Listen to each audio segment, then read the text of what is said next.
Bonsoir à tous et bienvenue pour cette émission spéciale que j'ai le plaisir de présenter en tant que marraine de l'association L'Étoile de Martin. Ça fait 10 ans maintenant que j'ai la fierté bien sûr d'endosser ce rôle et que j'ai également le bonheur de côtoyer la présidente de L'Étoile de Martin, c'est Servane Jourdi. Bonsoir Servane, merci beaucoup d'être là et c'est vrai que j'ai le bonheur, j'ai le plaisir d'être avec vous depuis 10 ans. C'est vraiment une fierté pour moi et je voulais le dire pour démarrer cette émission. Alors, on vient de voir un clip de bienvenue, on va dire, Servane, qui a résumé un petit peu toutes les actions de l'Étoile de Martin. Et finalement, c'est très émouvant de voir le chemin parcouru par l'association depuis 15 ans maintenant. Et j'imagine que pour vous, c'est une immense fierté.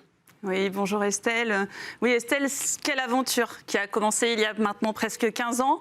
15 ans après le décès de mon fils Martin, parti des suites d'une tumeur cérébrale parce que il n'y avait pas de traitement efficace. On a voulu donner un sens à quelque chose qui n'en avait pas. On a voulu faire avancer la recherche. On voulait sauver des enfants. D'abord avec mon mari, avec plein de bénévoles autour de nous. Et puis on s'est entouré de plein de très belles personnes, des bénévoles, des ambassadeurs, au premier rang desquels, toi, Estelle, je te remercie du fond du cœur. D'autres ambassadeurs exceptionnels à nos côtés, Éric et Clarisse Fréchon, Raymond Domenech, Jean-Philippe Doux, Fabrice Santoro, Solène Chavannes, tous les bénévoles, des entreprises, des donateurs très fidèles, vous tous qui avez toujours été au rendez-vous. Servane, c'est quoi concrètement les valeurs de l'Étoile de Martin ? Alors, je pense que c'est d'ailleurs parce qu'on partage des valeurs communes au sein de l'association qu'on est encore là aujourd'hui. Des valeurs de confiance, de proximité, d'esprit collectif. Des valeurs qui nous ont permis de soulever autant de montagnes que de fonds, avec plus de 6,5 millions d'euros collectés au long de ces années. C'est quand même pas mal pour une association 100% bénévole. Servane, évidemment, on va annoncer une grande nouvelle tout à l'heure, évidemment. Il y a aussi, dans l'Étoile de Martin, il y a un engagement, il y a des rencontres aussi. Oui, grâce à ces 15 années, on a fait énormément d'actions et la recherche a pu avancer grâce à tout ça. On a pu financer plus de 50 projets de recherche, mais des projets en plus qui s'inscrivent dans la durée parce que la recherche nécessite un temps long. Et puis aussi des projets pour mieux accompagner tous ces jeunes malades qui ont des parcours longs dans la maladie, donc autour de la musique, des arts plastiques. On a des milliers de souvenirs ensemble. Je ne peux pas les citer tous, malheureusement, ce soir. Mais qui ne connaît pas, par exemple, Jean, ses amis, son mulet, qui ont sillonné toute la France par tous les temps, avec force, conviction et tellement de sincérité pour sensibiliser les Français et puis recueillir beaucoup de fonds. On peut aussi citer un gâteau pour la recherche avec des centaines d'écoles et d'entreprises qui ont fait des ventes de gâteaux, des défis, des collectes, des défis sportifs, des milliers de courses, des milliers de kilomètres qui ont été parcourus grâce à des courses, notamment en goélette. Bref, plein d'actions tant utiles à la cause. Alors, j'ai souvent l'habitude de dire que les petits ruisseaux font les grandes rivières. C'est aussi ça, l'Étoile de Martin. Pour préparer cette émission, j'ai eu l'occasion de me replonger dans des tas de dossiers, d'actions, des centaines, des milliers d'actions et des dizaines de milliers de photos. Et c'est vraiment très émouvant. Alors, je retiens de cette aventure des rencontres absolument exceptionnelles, des moments de solidarité incroyables, beaucoup de projets de recherche pour faire avancer cette recherche qui en avait tant besoin, avec des équipes remarquables. Je pense particulièrement à celle de Gustave Roussy qui nous accompagne depuis 15 ans. Bref, c'est une aventure humaine et solidaire, juste hors du commun, tout en simplicité en plus. Alors, vous parliez de Gustave Roussy, on sera avec le docteur Jacques Grill dans un instant. L'objectif, évidemment, Servane, aujourd'hui, c'est d'aller encore plus loin, encore plus fort pour aider la recherche. Malheureusement, on le sait tous, il y a une crise qui est passée par là, il y a le Covid qui est passé par là. Comment est-ce qu'aujourd'hui, vous voyez l'avenir, justement, avec le Covid et quel impact a eu la pandémie sur l'Étoile de Martin, sur la recherche ? Oui, tu as raison de le dire. Ça nous a fait réfléchir. Ça nous a fait dire qu'il ne fallait jamais renoncer, ne rien lâcher. Mais ça nous a aussi ça m'a permis de me poser, de faire des constats et d'en tirer des conséquences quand on se rend compte qu'il faut changer de dimension. Tu sais, Estelle, le bénévolat, c'est une richesse extraordinaire. Mais la réalité peut aussi nous rattraper. Alors, c'est une aventure qui mobilise à chaque instant. Je suis super heureuse et fière du chemin parcouru. Mais j'ai compris, et l'ensemble des administrateurs de l'association avec moi, que maintenant il fallait avancer différemment, autrement, pour continuer l'aventure au bénéfice de la recherche pour les enfants. La recherche sur les cancers de l'enfant et des jeunes adultes a plus que jamais besoin de nous. Alors maintenant, les énergies, elles doivent s'ajouter, se démultiplier, se renouveler, car c'est à plusieurs qu'on pourra aller plus loin, plus vite et plus fort. Alors, c'est pour ça que nous sommes ici aujourd'hui, pour vous annoncer la suite de l'aventure. Les enfants qui se battent sont toujours mon moteur. Les étoiles qui veillent continuent à me guider. Un enfant sur 440 sera touché par un cancer avant l'âge de 15 ans. Alors aujourd'hui, 80% des enfants guérissent. Mais des enfants nous quittent. Certaines tumeurs sont encore incurables et les séquelles sont parfois très lourdes. Je ne peux toujours pas supporter ça, c'est insupportable. Donc le combat, il doit continuer, il doit s'amplifier. Alors, la situation sanitaire, certes, elle nous aura contraints pour l'instant à repenser notre format initial, mais grâce à toi, Estelle, grâce à toutes les équipes qui se sont mobilisées à nos côtés, que je remercie d'avoir monté tout ça en un temps absolument record. On est bien là aujourd'hui et j'ai hâte de vivre avec vous ce moment et je vous dis à tout à l'heure. Merci beaucoup, Servane. On se retrouve effectivement tout à l'heure. Évidemment, l'émission d'aujourd'hui va évidemment nous permettre de découvrir comment amplifier les actions de l'Étoile de Martin, comment aider encore plus la recherche. Et pour parler de cette recherche si importante, on sera dans un instant avec Jacques Grill, docteur à l'Institut Gustave Roussy, avec Pauline, l'une de ses patientes. Pauline, qui est l'un des visages de l'association depuis plus de 10 ans maintenant, qui est une jeune fille absolument formidable. Et elle a accepté de nous raconter son parcours. Écoutez. Bonjour, je m'appelle Pauline, j'ai 15 ans, je suis en seconde. J'adore l'équitation et la natation, j'en fais depuis que je suis toute petite. Je me bats depuis que j'ai 2 ans et demi face à une tumeur au cerveau. Mon cancer a paralysé tout mon côté droit, donc mon bras, ma jambe et j'ai perdu mes champs visuels droits.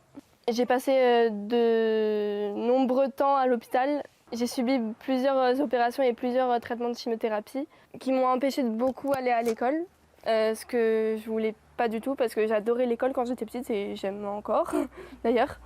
Mais quand j'étais petite, à chaque fois je voyais les enfants qui partaient à l'école et moi non, je montais dans la voiture pour aller à l'hôpital pour faire mes traitements de chimiothérapie. Mais je suis bien entourée parce que mes frères ont été très proches de moi quand j'ai été en traitement et ben, ils le sont encore même sans traitement.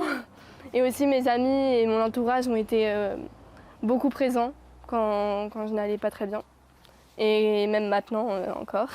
J'ai fait un essai clinique en 4e et qui a endormi ma maladie depuis que ça va faire bientôt 3 ans à la fin de l'année.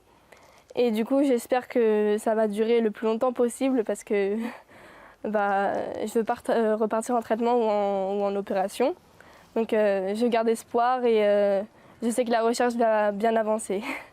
Voilà, gardez espoir, la recherche qui va avancer. Merci beaucoup, Pauline, pour ce témoignage. Merci d'être là aujourd'hui. Merci à vous, docteur Jacques Grill de l'Institut Gustave Roussy.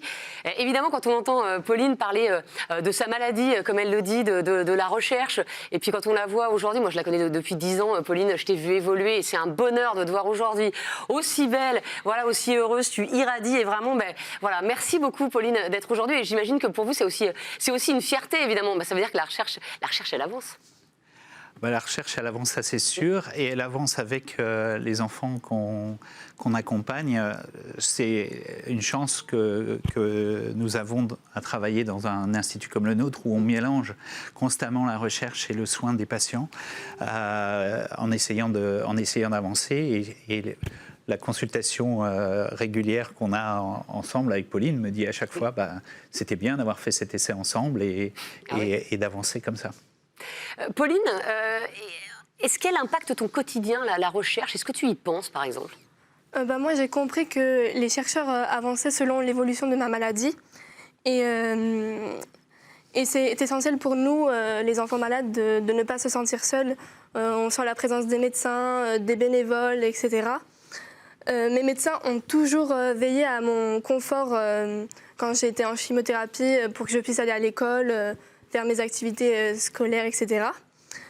C'est ma propre expérience qui permet à la recherche de chaque jour avancer pour moi et les autres. Je réalise Je réalise aujourd'hui mon parcours aujourd'hui et les avancées grâce à la recherche. C'est aussi grâce à l'Étoile de Martin que cette connexion existe, car l'engagement de ma famille au sein de l'association a créé du lien. Et c'était une façon pour ma famille de se battre à mes côtés et de côtoyer les équipes médicales. Voilà, c'est aussi une façon de servir à quelque chose, parce qu'effectivement, quand on est parent, quand on est la famille, eh bien, on ne peut pas toujours s'impliquer parce qu'on n'est pas médecin. Et c'est vrai que c'est toujours important de se dire, bah, tiens, je réussis quelque chose. Et puis peut-être que, voilà, à mon mince niveau, je fais avancer la recherche. C'est important, évidemment, pour les familles. Est-ce que tu as un souvenir, toi, précis avec l'Étoile de Martin, voilà, quelque chose qui t'a marqué? Moi, j'ai adoré les courses de l'espoir parce que c'est un super moment émouvant et où on peut tous se retrouver, où on partage des bons moments ensemble et c'est toujours très émouvant. Voilà, et on le voit à l'image, hein, bien sûr, ces photos de toi, Pauline, évidemment en joëlette sur l'une des courses de l'espoir avec tous les bénévoles de l'Étoile de Martin autour de toi. Et puis, voilà, pour ceux qui sont sportifs, ça va très très vite, hein, les courses en joëlette, faut pas croire, c'est des gens qui sont extrêmement entraînés. Et puis, il y a des petites rivalités, des petites compétitions entre les joëlettes et c'est toujours des moments extrêmement sympathiques. Docteur Jacques Grill, l'association Étoile de Martin a 15 ans. Est-ce que vous avez l'impression qu'effectivement les choses ont énormément avancé en 15 ans quand vous remémorez les débuts de l'Étoile de Martin et aujourd'hui, est-ce que vous avez l'impression qu'il y a eu un bond en avant? Alors, il y a eu un bond en avant pour nous, ça c'est évident, parce que l'Étoile de Martin était au tout début de mon activité de chercheur. Vous voyez mon équipe à l'écran. Et au début, il fallait comme un jardinier venir gentiment s'occuper de la fleur tous les ans, etc. Et ça nous a aidé à grandir, à devenir une équipe INSERM complètement dédiée à la recherche sur les tumeurs cérébrales des enfants, à leur compréhension, au développement de nouveaux traitements. Et ceci ne serait certainement pas fait sans l'Étoile de Martin, même si aujourd'hui ça a pris une ampleur et une reconnaissance au niveau de nos tutelles comme l'INSERM. Ça a été un chemin fait ensemble, plein de vraies découvertes, de belles thèses que des étudiants ont fait grâce à l'Étoile de Martin, et aussi la pérennisation de personnes, parce qu'on n'avait pas à se demander, comme les chercheurs en général, de quoi le demain sera fait, parce qu'on savait que demain, l'Étoile de Martin serait avec nous et qu'on continuerait. Et le slogan de l'Étoile de Martin, c'est espérer et grandir sans cancer. Et c'est vrai qu'on a l'impression que depuis 15 ans, il y a de plus en plus d'espoir finalement. Il y a des tumeurs qui ne guérissaient pas il y a 15 ans et aujourd'hui, elles sont guérissables. Oui, ça c'est tout à fait vrai. Quand on a la chance d'avoir un peu vécu dans ce milieu-là, moi, il y a des enfants, je sais très bien que quand j'ai commencé, je ne pouvais pas les guérir, alors qu'aujourd'hui, j'ai les moyens de les guérir. Donc ça, c'est perceptible réellement au quotidien.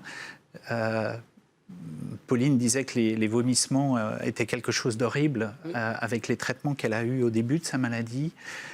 Et d'autres enfants vivent ça comme quelque chose de très dur. Aujourd'hui, on a de nouveaux traitements qui agissent différemment, qui ont d'autres effets secondaires potentiellement, mais ces choses-là s'éloignent de nous et de la prise en charge des enfants grâce à l'avancée de la recherche. Voilà, et c'est travailler sur des traitements, mais aussi sur les séquelles, parce que ça aussi, on ne s'en rend pas compte, mais c'est important.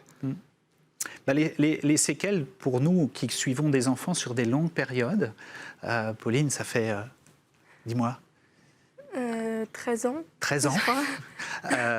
On voit les enfants grandir, on voit les séquelles et leur impact que ça peut avoir sur la vie quotidienne des enfants. Donc, il est évident que guérir est une chose et il reste des enfants à guérir qu'on ne guérit pas, mais aussi guérir mieux est extrêmement important. Pauline, la recherche qui avance, ça a quel impact dans ta vie? Moi, en 13 ans, j'ai pu bénéficier enfin d'un essai clinique qui était efficace sur ma tumeur. Mais j'ai pu profiter aussi d'une meilleure prise en charge au niveau de mes effets secondaires, car quand j'étais petite, quand j'avais 4 ans, je crois, quand j'ai commencé mon premier protocole de chimio, je perdais beaucoup mes cheveux. Et 10 ans après, je ne les ai pas perdus, donc ça veut dire que la recherche avance bien. La proximité des médecins nous donne l'espoir. On se bat tous contre le cancer et de savoir que les associations collecte des fonds pour faire avancer la recherche et guérir le maximum de cancers possible, ça nous donne encore plus d'espoir. Et c'est important pour vous aussi, voilà, Pauline parlait de l'association, de travailler avec des associations comme l'Étoile de Martin, évidemment, et pas seulement financièrement, quoi. Pas seulement financièrement, parce que c'est aujourd'hui les principaux concernés par notre travail et leur intérêt qu'ils y portent justifie notre engagement. Donc c'est quelque chose de très très fort, évidemment, que de sentir les parents derrière nous. Moi, je sais que les fois où j'ai accompagné, où j'ai été aux différents événements accompagnés par des chercheurs. Moi, je me rappelle d'une de mes postdocs qui a pleuré toute l'après-midi parce que c'était trop fort pour elle, l'émotion que ça dégageait. Et pour des chercheurs qui sont souvent isolés dans leur laboratoire, c'est des moments très forts parce que ça les remet en lien et ça donne du sens à ce qu'ils font et de l'énergie pour tous les jours à suivre. Et il faut souligner que vous avez des équipes extrêmement jeunes. À chaque fois que vos équipes viennent avec vous sur les courses de l'espoir, tout le monde se dit mais c'est pas possible, ils ont 18, 20 ans. Et c'est important aussi voilà, de voir que finalement ce sont des chercheurs très jeunes et qui se mobilisent pour cette cause. Et donc ça veut aussi dire qu'ils seront là dans 20 ans. Exactement. Et à faire la même chose pour essayer d'avancer les traitements des enfants. Voilà, et ça nous donne de l'espoir, évidemment, aussi. Pour finir, je voulais vous poser une question. La recherche de demain, vous la voyez comment, toi, Pauline ?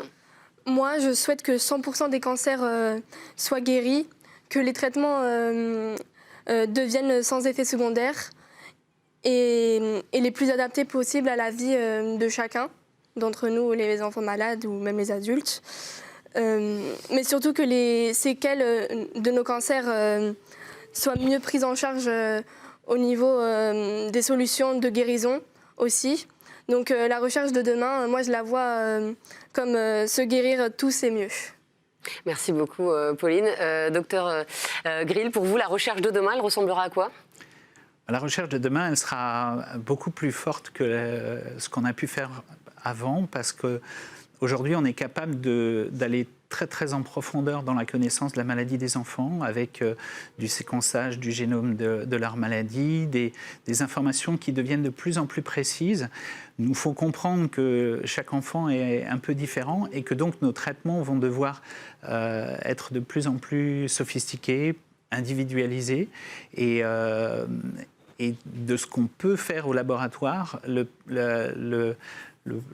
contrepoint qui est le traitement qu'aura le patient, on va pouvoir lier ces choses beaucoup mieux qu'on a pu le faire jusqu'à présent. Merci en tout cas à tous les deux, Dr Jacques Grill et toi, Pauline, pour votre témoignage. Voilà, on l'a bien compris, le but c'est de guérir à 100%, bien sûr, des cancers, mais aussi de guérir mieux, de ne plus avoir de séquelles. Ça aussi, c'est extrêmement important. Merci de l'avoir souligné, Pauline. On va maintenant écouter les docteurs Françoise Redini et Olivier Delattre. Ils vont nous expliquer les avancées de la recherche dans les cancers pédiatriques depuis la création de l'Étoile de Martin et ce qui se prépare pour l'avenir. Écoutez.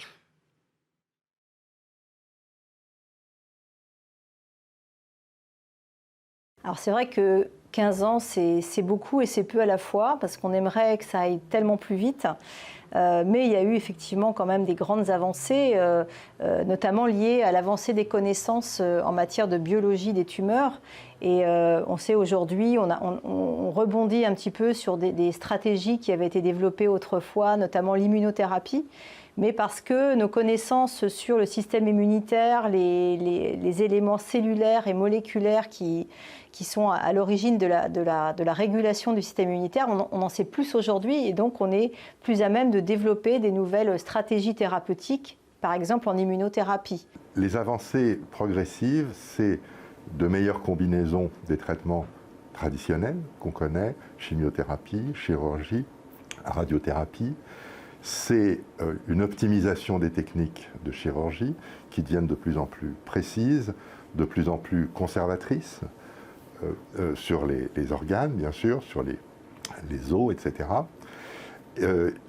En radiothérapie, des façons d'irradier qui sont beaucoup plus précises, et puis aussi de façon très importante, une amélioration considérable des soins de support de l'enfant, qui est tout l'environnement de l'enfant à côté de sa maladie, mais avec en particulier le traitement de la douleur, une meilleure intégration de la vie sociale de l'enfant à l'hôpital, de la vie scolaire, etc.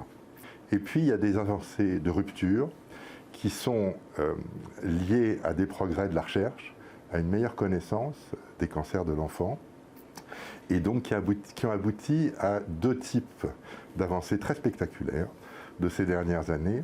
Des avancées qui concernent l'immunothérapie. L'autre avancée spectaculaire, c'est la médecine de précision, c'est-à-dire connaître bien les mécanismes de développement de cancer de l'enfant, connaître bien leur tendon d'Achille et aller agir précisément sur ce tendon d'Achille pour affaiblir les cancers de l'enfant.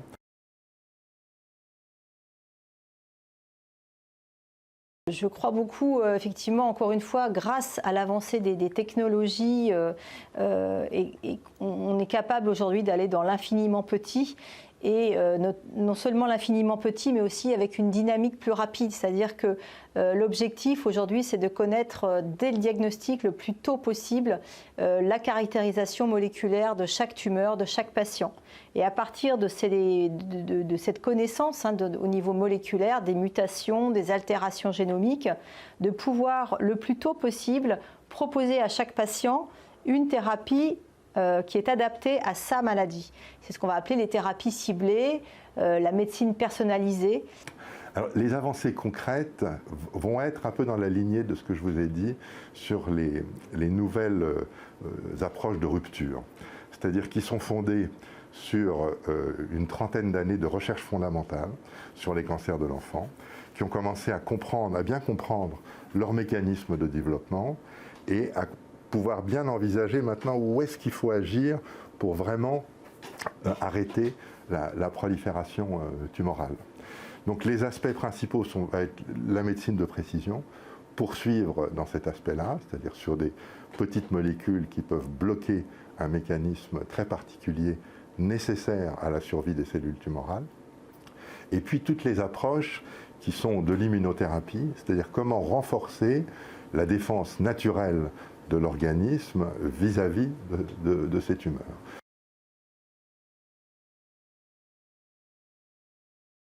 Pour nous, c'est essentiel, c'est indispensable au quotidien pour nos avancées au niveau de la recherche. On parlait de l'Étoile de Martin, qui effectivement est un compagnon depuis une quinzaine d'années. D'autres associations sont aussi à nos côtés, certaines plus récemment que d'autres, mais d'autres continuent à nous aider dans notre histoire parce qu'ils se rendent bien compte que la recherche, c'est un temps long de développement et qu'il ne suffit pas de financer un projet sur une année, c'est beaucoup plus que ça, c'est beaucoup plus long. Et comme je le disais, des fois on est frustré parce que ça ne va pas assez vite. Et donc il y a certaines associations qui vont nous accompagner vraiment depuis des années et pour ça on les remercie infiniment. Alors les associations qui soutiennent la recherche sur les cancers de l'enfant sont absolument cruciales. Elles apportent aux laboratoires, aux équipes cliniques, un soutien rapide, souple, important, qui est absolument essentiel. Mon laboratoire est soutenu par plusieurs associations, mais c'est très important que ce soit sur un milieu de recherche bien structuré. Et on va continuer à faire le point sur les avancées de la recherche avec tout d'abord le docteur Marie Castet du Centre Léon Bérard et du réseau Réexport Kids. Merci beaucoup d'être avec nous aujourd'hui. On aura également en visio le professeur Virginie Gandmer de Rennes et du SFCE. Merci beaucoup d'être avec nous également, d'avoir réussi à être avec nous au moins en visio. Et puis Céline Bournas, bénévole de l'association L'Étoile de Martin et maman d'Esteban. J'allais dire un petit garçon, mais pas du tout, parce que je l'ai connu tout petit, mais voilà, un ado qui a été touché par le cancer il y a une dizaine d'années et qui est guéri aujourd'hui. Donc on parlera évidemment avec vous de l'action aussi de l'Étoile de Martin et puis de votre rôle de maman. Je vais commencer avec vous, Marie. Tout d'abord, première question, est-ce que vous pouvez nous expliquer les différents axes dans lesquels la recherche avance et ceux dans lesquels elle a encore besoin d'avancer, parce qu'il y en a aussi, quoi.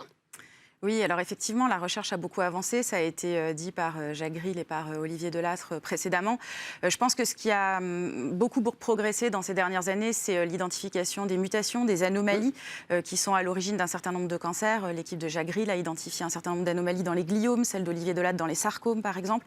Et ça a permis de mieux prendre en charge les patients en les regroupant selon les caractéristiques de leur pathologie et en adaptant du coup les thérapies qu'on leur donnait. Maintenant, évidemment, il reste beaucoup de choses à faire. faire, on l'a dit, pour soigner mieux et pour soigner plus, et notamment du coup pour travailler sur la résistance au traitement. On sait qu'il y a encore un certain nombre de cancers qui résistent au traitement, et c'est important d'aller disséquer les mécanismes moléculaires qui sont derrière. Et pour cela, il faut travailler en coordination étroite entre les chercheurs qui sont souvent impliqués dans la recherche fondamentale, et puis les cliniciens qui sont à proximité des patients. Et c'est pour ça qu'on travaille aussi beaucoup avec les équipes de la SFCE et notamment Virginie Gandmer. Voilà, Virginie Gandmer qu'on va écouter tout de suite. Oui, bonjour à tous, merci. Je voulais simplement rajouter que la recherche clinique a conduit à la plupart des avancées pour la recherche des enfants atteints de cancer, et c'est ce qui a permis en fait que 75% des enfants soient guéris. Et ceci a été possible grâce à des regroupements de cliniciens et de chercheurs, bien sûr aussi, au plan national et au plan international. On a peu évoqué aussi le travail tout aussi important des imageurs, enfin, des gens qui font de la radiologie, qui travaillent aussi pour une meilleure distinction de l'envahissement des tumeurs et des reconstitutions en 3 dimensions, les chirurgiens qui travaillent sur des gestes moins invasifs, robotisés. On a beaucoup évoqué l'axe thérapeutique et on a parlé de traitement de rupture. Olivier Delattre a utilisé ce terme, et vous avez forcément entendu parler de ces cellules chimériques à qui on a appris à reconnaître et à détruire les cellules, ce qu'on appelle les CAR-T-cells, qui sont véritablement une révolution parce qu'elles vont pouvoir être appliquées à beaucoup de tumeurs. Et puis, bien sûr, vous avez abordé le cœur des avancées actuelles, récentes et futures, nous l'espérons, qui sont la compréhension plus grande des tumeurs, de pourquoi la tumeur, comment elle apparaît, comment elle grossit, comment elle se dissémine. Et bien sûr, ces éléments sont absolument indispensables pour trouver de nouvelles cibles thérapeutiques, ou mieux d'ailleurs grouper ou classifier les tumeurs en fonction de leur pronostic, et donc la lourdeur de traitement à invoquer. Le travail étroit avec les chercheurs en recherche fondamentale est crucial. Et je terminerai sur ce qu'a dit Pauline, c'est-à-dire que il faut bien sûr trouver, et c'est hyper important bien sûr, les traitements pour les enfants qui ne guérissent pas. Mais il faut aussi continuer à avancer avec ceux qui ont guéri pour les accompagner dans le suivi à long terme. Et puis, proposer des alternatives de traitement vers une désescalade thérapeutique pour des traitements qui soient moins porteurs de séquelles à long terme, parce que ces enfants sont jeunes, de toute façon ils sont jeunes, et on leur espère 70 ans devant eux ou 80 ans devant eux, et qu'il faut que cette vie soit la plus confortable possible. Céline, vous vouliez rebondir sur ce que vient de dire le professeur Virginie Gandmer sur les séquelles, justement. Souvent, on a tendance à se dire ce qui compte, c'est la guérison, et puis après, on se rend compte qu'il y a des séquelles et que ce n'est pas facile à vivre. Oui, il y a des séquelles et à long terme. Hein. Esteban, il a été malade il y a 13 ans, et on a toujours des séquelles à gérer aujourd'hui. Et ce qui est important, c'est de guérir les enfants, mais c'est de les guérir mieux et de les accompagner dans les handicaps qu'ils peuvent avoir aussi à gérer au jour le jour et dans le quotidien des familles. Et donc ça, c'est vraiment très important, la recherche aussi sur l'accompagnement, sur l'après, quand on sort de l'hôpital. Alors, on parle évidemment beaucoup de recherche aujourd'hui. Quels sont, Marie Castel, les leviers à activer pour que la recherche avance encore plus vite? On a toujours l'impression que ça stagne, mais on dit que ça avance beaucoup plus vite, finalement. Oui, c'est vrai que le temps de la recherche est souvent pas très compatible avec le temps des parents, puisque effectivement, il faut du temps pour comprendre cette maladie complexe qui est le cancer. Et je pense qu'on a 3 leviers, nous les chercheurs et les cliniciens, pour essayer d'avancer plus vite. C'est essayer de se fédérer, d'abord, donc de se rassembler, de travailler ensemble, de collaborer plus efficacement. C'est structurer cette recherche, puisqu'on parle de maladies rares. Je sais que c'est un terme que les parents n'aiment pas, mais malgré tout, à l'échelle des scientifiques, ce sont des maladies qui sont rares, et ça impose de se structurer en essayant de repenser un petit peu l'organisation, notamment à l'échelle nationale, pour essayer d'avancer tous ensemble en mettant en place des outils adaptés. Et puis, il y a aussi la dynamiser. Et pour la dynamiser, il faut être attractif envers des équipes qui développent d'autres projets qui peuvent être intéressants de décliner sur les cancers de l'enfant. Et puis envers les jeunes, évidemment, qu'il faut attirer vers ces corps de métier-là pour essayer d'avoir une génération qui sera vraiment dédiée à la cancérologie pédiatrique et qui nous inventera la recherche 3.0. Et donc ça passe évidemment par la mise en place de réseaux. Donc on a parlé de la SFCE, qui est le réseau de recherche clinique, Et puis des réseaux de recherche fondamentale comme React for Kids qui rassemblent les scientifiques français qui souhaitent s'investir ensemble dans cette démarche collective. Virginie Gandmer, est-ce que vous êtes d'accord avec ça? Et comment on fait pour être attractif finalement aujourd'hui? Alors, je suis parfaitement d'accord. Et si j'avais un mot pour résumer, il faut faciliter la mobilité des idées, la mobilité des chercheurs entre eux, la mobilité des cliniciens en France et par le monde, et faciliter la mobilité des données, le partage des données, pour ne pas aussi répliquer des travaux qui coûtent de l'argent à la société et pouvoir, comme l'a dit Marie Castet, structurer dans un ensemble cohérent, en sachant néanmoins qu'il y a une temporalité de la recherche qui n'est pas toujours immédiate, mais le tout c'est que chacun apporte une pierre et que l'édifice grandisse. En quoi les associations sont importantes pour vous, pour la recherche au quotidien? Oui, alors les associations, elles sont essentielles. Ça a été dit déjà par Olivier Delattre. Alors évidemment, il y a le côté financier. On est beaucoup accompagnés par les associations qui nous soutiennent. À titre personnel, notre équipe a bénéficié d'un soutien de l'Étoile de Martin par le passé. Et c'est absolument indispensable pour qu'on puisse mettre en place ces projets de recherche. Et puis, c'est important aussi pour nous booster. Jacques Grill a évoqué l'émotion de sa chercheuse postdoctorante qui se rend sur une manifestation et puis qui découvre un petit peu tout ce qui se passe et l'énergie qu'il y a lors de ces événements. Et c'est vrai que c'est très important ce lien pour nous pousser à aller de l'avant, pour pas nous enfermer sur notre petit monde moléculaire et pour se rappeler qu'on est là aussi avec une mission et un enjeu. Et cet enjeu, c'est de faire avancer la recherche. Et puis c'est important de travailler en lien étroit aussi avec les associations pour se coordonner et pour donner de la visibilité à cette cause. Parce qu'il y a beaucoup de causes, il y a beaucoup de batailles, il y a beaucoup de combats. Et c'est en étant unis qu'on arrive à rendre une cause visible. Les cancers de l'enfant sont quand même la principale cause de mortalité par maladie après 1 an. Donc c'est important qu'on en parle. Et pour en parler, il faut être ensemble et unis. Virginie Gandmer, pour vous aussi, vous mesurez l'importance des associations? Tout à fait. Elles sont indispensables. Elles font d'ailleurs partie de la structuration de la Société française des cancers de l'enfant, la SFCE. Elles sont indispensables, d'abord, on l'a évoqué, par leur savoir-faire pour mobiliser des fonds et des donateurs. Elles sont aussi indispensables parce qu'elles reflètent les patients pour qui nous travaillons, et c'est absolument indispensable d'être toujours dans cette réalité. Les cliniciens, nous l'avons plus proche que les chercheurs fondamentaux, mais c'est indispensable. Et sans les associations, la recherche n'en serait pas où elle est en France actuellement, c'est absolument certain.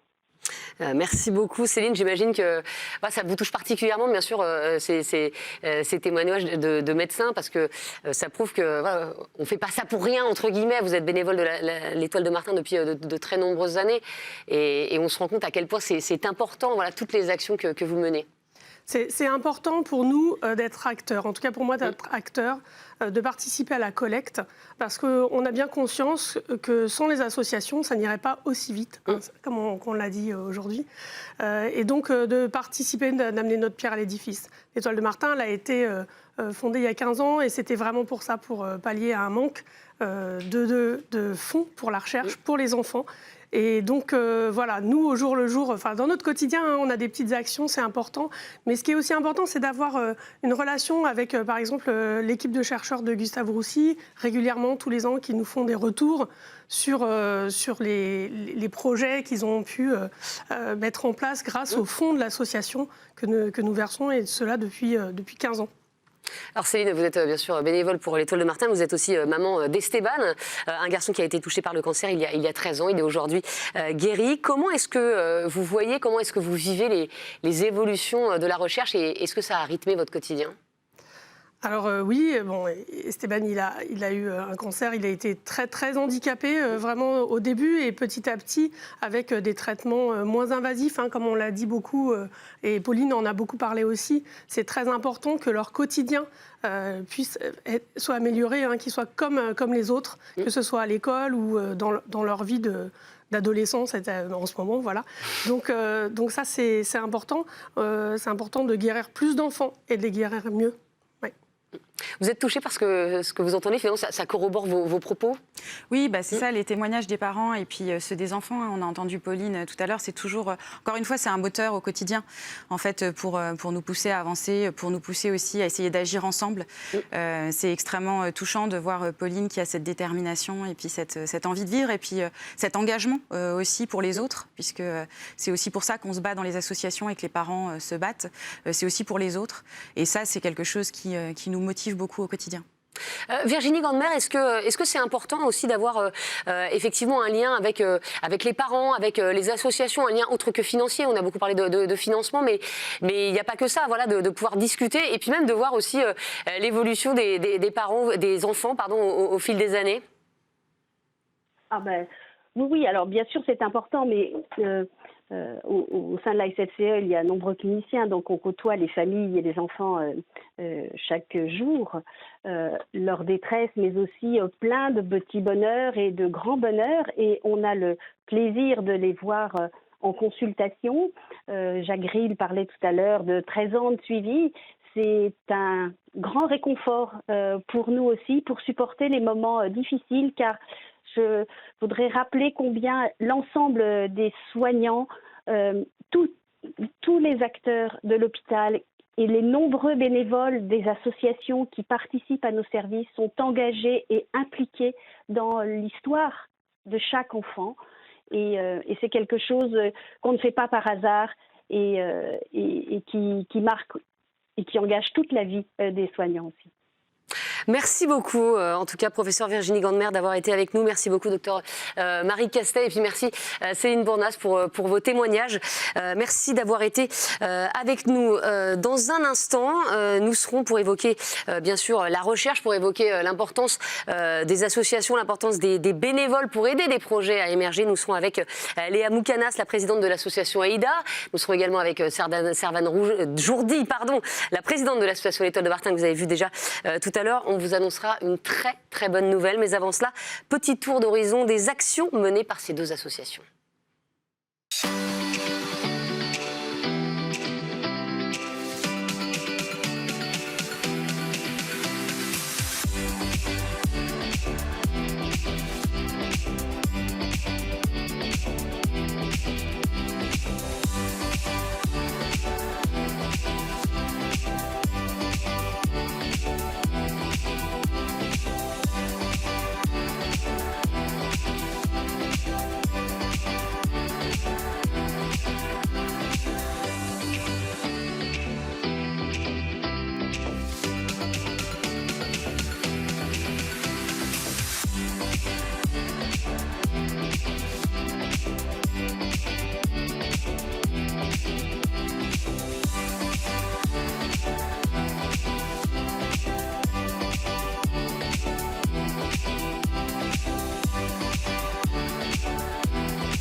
Léa Moukanas, présidente de l'association AIDA, nous a rejoint sur le plateau. Servane Jourdi, présidente de l'association L'Étoile de Martin, qui était déjà là tout à l'heure, juste avant de vous annoncer une excellente nouvelle, une très très belle nouvelle. Servane, je crois que vous avez été très touchée par ce que vous avez entendu depuis le début de l'émission. Oui, voilà, je pense que la transition ne va pas être simple parce que vraiment, il y a eu des témoignages très puissants de Pauline, que j'aime beaucoup depuis tant d'années, on se connaît bien, de Céline, voilà, j'ai vu Esteban, et les chercheurs, cliniciens, chercheurs fondamentaux. Voilà, j'ai été très touchée, donc je voulais le dire parce qu'ils sont notre moteur, tous. Et c'est important, évidemment, Léa, d'entendre tous ces témoignages, parce qu'on sait pourquoi on se bat, finalement, quoi. On sait pourquoi on se bat, on sait pourquoi on se lève le matin, oui. Ça c'est sûr. Alors, je vous l'ai dit, je ne vais pas faire durer le suspense plus longtemps. Cette émission, elle avait aussi pour but de vous dévoiler une très très belle nouvelle. Et cette très belle nouvelle, c'est que vous avez décidé, Léa Moukanas, présidente de l'association AIDA, Servane Jourdi, présidente de l'association L'Étoile de Martin, d'allier vos forces pour aider la recherche. Tout à fait, merci beaucoup Estelle. Alors, j'ai rencontré Léa et son association il y a quelques années. Alors, ça d'abord une très belle rencontre entre Léa et moi. intergénérationnelle, on peut se le dire. Mais d'abord, une rencontre humaine qui a rapidement éveillé en moi l'envie d'aller plus loin ensemble. Alors, on a très vite compris qu'on partageait les mêmes valeurs, la même envie d'aller plus vite, plus loin, plus fort. Et très vite, on a travaillé ensemble avec Léa. On a commencé à travailler d'abord ensemble toutes les deux, puis avec nos équipes, avec les mêmes valeurs d'esprit de famille, d'authenticité, que j'ai déjà cité tout à l'heure, de proximité avec le patient. Tu sais, Estelle, tout ça, c'est au corps de nos valeurs. Et c'est sur ce chemin-là qu'on voudrait écrire la suite ensemble. Estelle, Servane te l'a très bien dit, vous l'a très bien dit à tous. Je crois que notre histoire et l'histoire qu'on partage avec vous ce soir, c'est d'abord une histoire de rencontre. Une histoire de rencontre toutes les deux, tu l'as dit Servane, une histoire de rencontre entre nos deux équipes aussi, qui travaillent, qui s'engagent ensemble depuis ces derniers mois et à distance. Et on sait que c'est pas facile et je pense qu'on peut en profiter toutes les deux pour les saluer et pour les remercier. C'est une histoire de rencontre, c'est une histoire de rencontre autour de valeurs partagées qui résonnent aussi bien pour les équipes de l'Étoile de Martin que pour les équipes d'Aïda. Servane, tu l'as dit tout à l'heure, ce que fait Aïda, aussi bien comme a pu le faire l'Étoile de Martin ces dernières années, c'est le financement de projets de recherche, c'est des levées de fonds importantes, c'est l'engagement auprès du patient aussi, dans plus de 50 structures hospitalières partout en France, c'est la mobilisation et l'engagement de plus de 2500 bénévoles, de 80 000 jeunes dans les établissements scolaires, grâce à de nombreux partenaires, comme Orange, comme Microsoft. Donc c'est vraiment des valeurs et un ADN qui est partagé. L'objectif de ce rapprochement, c'est quoi concrètement, Léa ? Alors c'est très simple, Estelle, ça se résume en une seule phrase. Ensemble, on est beaucoup plus fort. Je crois que la crise qu'on a traversée et qu'on continue de traverser nous a empêchés de faire certaines choses. Elle a éloigné ceux qui s'aimaient, elle a rendu plus difficile le fait de construire ensemble, mais elle a un mérite, c'est qu'elle a laissé une seule certitude, c'est que si on veut y arriver, si on veut viser encore plus haut, eh ben, il faut faire front commun pour les patients, bien sûr, mais aussi pour la recherche, qui a beaucoup souffert de la crise. Voilà, être à deux, c'est important pour la recherche finalement, Servane. C'est ça, la recherche, elle a toujours été au cœur de notre engagement à l'Étoile de Martin. C'est vraiment notre raison d'être depuis nos débuts. Et plus que jamais, comme tu viens de le dire, Léa, elle a besoin de nous, la recherche, parce que évidemment, les fonds sont plus difficiles à recueillir. Donc, on a d'un côté l'expérience, et puis on a de l'autre côté l'association Aïda, qui a de très nombreux atouts, si vous ne l'avez pas déjà remarqué. Une énergie absolument incroyable, des valeurs très fortes, une belle ambition pour accélérer la recherche et bien sûr, un autre atout, de mon point de vue, la jeunesse. Alors, c'est cette volonté commune qu'on partage avec Léa. Et dans ce cadre, on s'est dit que 1 plus 1, ça fait 3. C'est un joli puzzle. Ça veut dire concrètement qu'on passe à la vitesse supérieure, là. C'est tout à fait ça, Estelle. Il est temps pour l'Étoile de Martin, fort de toutes ces années d'engagement auprès de la recherche, de passer le relais pour viser toujours plus fort, toujours plus haut, avec les patients, les chercheurs et avec ce message d'espoir qui nous caractérise depuis toujours. Alors on y travaille depuis plusieurs mois et on est très très fiers, très émus. Merci Léa de me donner cette chance de l'annoncer, de vous annoncer le fruit de nos valeurs communes, de notre travail, avec la création d'un fonds de dotation qui va s'appeler le Fonds L'Étoile pour la recherche. Alors, on va voir tout de suite le nouveau logo pour ce nouveau fonds, le fonds L'Étoile pour la recherche. Vraiment, bravo, félicitations à toutes les deux pour ce rapprochement et pour la création de ce fonds. Ce fonds, c'est quoi ? C'est un nouvel espoir, en fait, une nouvelle dynamique encore plus puissante, finalement, qui voit le jour avec ce nouveau fonds, hein, Léa. Tu l'as dit, Estelle, espoir, dynamisme. Et avant qu'on vous donne peut-être plus le détail de ce qui va se passer assez concrètement, j'aimerais juste qu'on prenne le temps déjà de dire, et Servane, je pense que tu m'autoriseras à parler pour nous deux là-dessus, déjà la fierté qu'on a d'avoir pu travailler ensemble et d'avoir pu mettre ces choses-là en place ensemble ces derniers mois. Puis l'émotion aussi. L'émotion parce que c'est une grande première dans notre monde associatif, ce qui est en train de se passer ce soir. Et je me permets juste, Estelle, si tu me l'accordes, de me tourner vers Servane. Merci à toi, merci aux équipes de l'Étoile de Martin. Tu parlais de passage de relais tout à l'heure. Et je veux te dire, et je veux dire à toutes les équipes de l'Étoile de Martin, la responsabilité qui m'oblige et dont j'ai conscience chaque matin en me levant. Merci. Maintenant, si on rentre peut-être un peu plus dans le vif du sujet, le docteur Castel, le professeur Gandmer, le docteur Jacques Grill en ont parlé, c'est important de se mobiliser pour ces jeunes chercheurs, pour ceux qui vont faire la science et la recherche de demain. Et donc, c'est ce qu'on va faire très concrètement, ensemble avec ce fonds L'Étoile, par le soutien à un jeune chercheur pour le financement à hauteur de 100 000 € pendant 3 ans de sa thèse. Et donc, ça commence dès la semaine prochaine, Estelle. Ça, c'est absolument super, voilà, ce 100 000 € de dotation pour un jeune chercheur. Bravo en tout cas à toutes les deux. Quels sont, Servane, les projets que vous allez porter prochainement ? Alors, il y en aura plein, parce que 100 000 €, c'est un début. Je ne doute pas que nous irons beaucoup plus loin. Mais j'espère. Alors, bien évidemment, les projets historiques qui sont portés jusque-là par l'Étoile de Martin, ils vont perdurer au travers du fonds L'Étoile pour la recherche. Alors, je vais parler bien sûr de la course de l'espoir. Pauline a dit que voilà, ça faisait partie de ses meilleurs moments. On ne va pas rater ce moment, la course de l'espoir, pour laquelle on vous donne rendez-vous en septembre, nous l'espérons. Un gâteau pour la recherche qui va pouvoir bénéficier aussi de l'engagement des milliers de bénévoles, de jeunes bénévoles de AIDA dans les écoles. On va continuer aussi les Joëlettes avec les entreprises et toutes les actions que, bien sûr, vous allez pouvoir et vouloir poursuivre avec nous. On réfléchit aussi à de nouveaux projets. Vous avez compris qu'il y a une grande ambition pour les enfants et les jeunes atteints de cancer.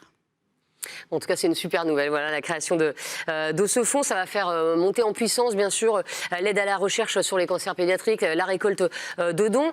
Pour tous les donateurs qui nous regardent, ils sont très nombreux et je suis sûre qu'ils ont envie d'adhérer, bien sûr, à ce fonds, là, tout de suite, maintenant. Léa, comment fait-on ?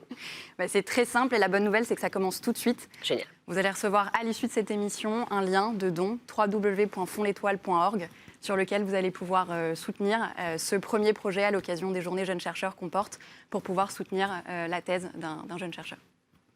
Ben merci en tout cas Léa d'être venue aujourd'hui voilà, pour nous parler de ce nouveau fonds évidemment. Servane, je sais que voilà, vous comptez sur tout le monde là, voilà, pour faire avancer ce fonds aujourd'hui. Oui, alors c'est un moment important, il ne faut pas se le cacher, c'est un moment important, c'est un moment émouvant. Mais je suis extrêmement enthousiaste, je suis très heureuse à l'idée de cette nouvelle histoire qui s'écrit, qui va s'écrire ensemble. Et mon équipe a vraiment hâte de la construire avec Léa, avec l'équipe d'AIDA. Donc, bien sûr, sans vous, on ne sera rien. Donc, je compte vraiment sur vous, sur tous les partenaires qui nous suivaient, sur tous les donateurs. Cette transmission de notre expérience, de nos petit savoir-faire, effectivement. On a mis une pierre à l'édifice de la recherche avec tous les bénévoles de l'association qui le souhaitent. C'est un formidable message d'espoir. Vous savez que voilà, nous, notre baseline, c'est espérer et grandir sans cancer. On a vraiment envie de continuer sur la route de l'espoir avec la jeunesse. Et je compte vraiment sur cette jeunesse, voilà, qui va, côté chercheur et côté bénévole, faire avancer la recherche. Alors du fond du cœur, merci à chacun d'entre vous de vous embarquer avec nous dans cette nouvelle aventure pour les jeunes atteints de cancer. Et puis merci à toi Estelle. Bah écoutez, de rien, en tout cas, voilà, le fonds, bien sûr, l'Étoile pour la recherche, avec les valeurs de l'Étoile de Martin, avec les valeurs d'AIDA, ça va être voilà, c'est une super nouvelle, en tout cas, cette alliance entre les deux associations. Merci beaucoup, Léa, merci beaucoup, Servane, merci à vous tous de nous avoir regardés. N'hésitez pas, voilà, vous allez dans votre boîte mail et puis vous regardez et puis, bien sûr, vous adhérez à ce fonds, bien sûr. La recherche avance grâce à vous, vous le savez.